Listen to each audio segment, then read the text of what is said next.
నేను మీకు కష్టమైన క్లిష్టమైన పంచాయతీరాజ్ శాఖనే తీసుకున్నాను. చాలా మంది అడిగారు హోంశాఖ తీసుకోండి, లేదంటే ఫైనాన్స్ తీసుకోండి, లేదంటే రెవెన్యూ, ఇట్లాంటివన్నీ మాట్లాడుతున్నా నాకేమొద్దు. ఈ రోడ్డు గ్రామ స్వరాజ్యం కోసం బాపూజీ కలలు కన్నారు.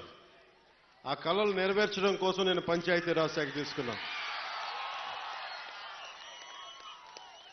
నేను ఒకటే చెప్పాను అధికార యంత్రాంగానికి అందరికీ మొట్టమొదటి మీటింగ్లో, నాకు లంచాలు అవసరం లేదు, మిమ్మల్ని ఎవరిని డబ్బులు అడగను, నేను ఈ కాంట్రాక్ట్ ఎవరికి ఇస్తున్నారని అడగను, కానీ నేను అడిగేదల్లా ఇచ్చిన కాంట్రాక్టర్ సవ్యంగా పనిచేస్తాడా లేదా అదొకటే అడుగుతున్నా. అలాగే ముందస్తుగా చెప్పిన మీటింగ్లో, రివ్యూ మీటింగ్లో ఒకటే అడిగా, నేను ఇప్పుడు దాకా నా జీవితంలో నేను సంపాదించిన డబ్బు అకౌంట్లో కూడా ఎప్పుడు చూడడం. ఖర్చు అయితే ఖర్చు అయింది, ట్యాక్స్ వచ్చే డబ్బులు వచ్చినాయి, ట్యాక్స్ కట్టే ఇంతే పెట్టుకున్నా.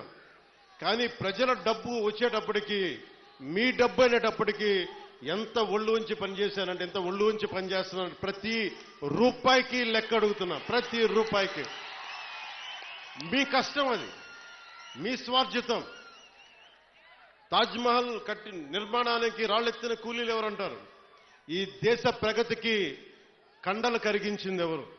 ఈ దేశ ప్రగతికి రక్తం మాంసాలని ధారబోసింది ఎవరు? అది ప్రజలు, అది మీరు. అందుకే నాకు బాధ్యత ఉంది.